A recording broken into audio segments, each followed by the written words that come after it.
On the right of the main dial, the skeleton rings his little bell.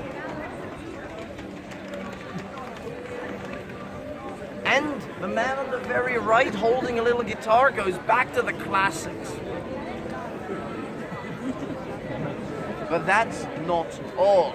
As all this shaking and nodding goes on, the two blue doors with the white stars just above the main dial, these open, and 12 men with very good names shuffle by. James.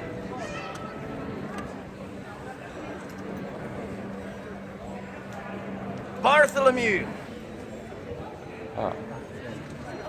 Another James. Okay, I'm not going to do all 12, but you get the idea, right? That 12 apostles, and if that's not amazing enough, then the golden rooster just above the blue doors with the white stars lets out a majestic crow. That sounds like... That's it. That's all there is, and you can see why some people might be a little bit disappointed here. Well, fair enough. It is the 21st century after all, and we've got an amazing standard of entertainment. We've got Breaking Bad, we've got Game of Thrones, we've got Gilmore Girls. Of course, this feels disappointing to us, but it's not fair, because was a much more impressive sound 136 years ago. Because that's how old the rooster is, 136. And that's the youngest part of the show, mind you. 136 is the youngest. The apostles shuffling by, we're not sure exactly, but they're about 150 years old. The lower dial, that's 153, I think. You see, it's January, and that for me is the most difficult month because I have to update all the numbers in my head by one. And I get very confused. So I think it's 153. The fact is, it's remarkable. And it gets even older after that. The statues shaking their heads are just about 350 years old. The skeleton nodding his head is 519 years old this year. And the main dial in the very center that controls the whole thing is 608. Going all the way back to 1410, 608 years old. And it's not just that it's still here, it still works. And 75%, 3 out of every 4 pieces of the clock are authentic, going back 600 years ago. When's the last time you've seen something 600 years old that still worked? My mother-in-law. When? My mother-in-law. I'll borrow that. It's very nice. So.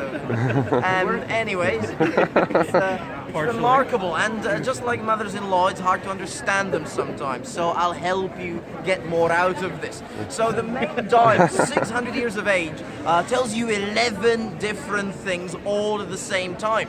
In a way, just like a mother-in-law sometimes. Now, where do we start with? I think the easiest is to start with what we can see easily. So looking at the main dial, you're looking, it's a clock. You're looking for something to point out the time, like a hand. And when you look at that, 12 o'clock, there's literally a hand, a golden hand, pointing at the number 20? How does that make any sense? Can anybody think of a reason why the clock should be saying 20 and a half? Something happened 20 hours ago? Something's happening 3.5 hours from now? Yeah, it's good. The sunset is the right answer. It's called the Old Slavic time. It already has 24 hours, as you can see. 20, 21, 22, 23, 24, and then 1, 2, 3 again. But it doesn't start counting at midnight. It starts with the sunset. It sounds silly to us today. The sunset moves around, but so does the clock. The numbers rotate up to 60 degrees to compensate. Wow. But back in the 15th century, of course, when the sun went down, it got dark. The day was over. Knowing when that was happening was way more important than literally the middle of the night. And that's the way the clock tells us the time. Ancient and useful for photographers today. But we prefer things to be a bit more routine and reliable. So there's Germanic time. Very reliable indeed. That's the Roman numbers. And that's time since midnight. And you can see there's the Roman XII 12 right there. And there's another 12, of course, down at the bottom of the clock for midnight too. Now there are 2 other ways that the clock uses to tell us the time called Babylonian and sidereal time. Those are even more crazy, so let's swiftly move on. The clock tells us the phases of the moon. Can you see at the 5 o'clock position there's a ball. It's half silver, half black. And it rotates with the phases of the moon. And it's remarkable right there. The clock tells us the position of the sun and the moon in relation to the constellations of the zodiac in the sky. So let's say your birthday is right now. What's your star sign? Well, the clock tells you. Can you see the sun icon very much in the center? And there's the smaller ring. The sun is in the segment of the smaller ring. That's, what's that, Sagittarius? Capricorn? Oh no, Sagittarius was before, yeah. And coming up is Aquarius, so between that should be Capricorn. Yeah, and there we go. I'm not good with the symbols, really. Not good with astrology at all, but that's what the clock tells us right there. It tells us 3 other astrological things that I don't understand at all. And in case you can't tell yourselves, it tells you whether it's day or night. That's the position of the sun on the blue, orange, or black background. When it's in the blue, it's daytime. When it's in the orange, sunrise, sunset. When it's in the black, it's nighttime. It's remarkable that a clock 600 years old is so complicated, so correct, and still working today. There's even more. The lower dial, 153 years old this year, is a calendar.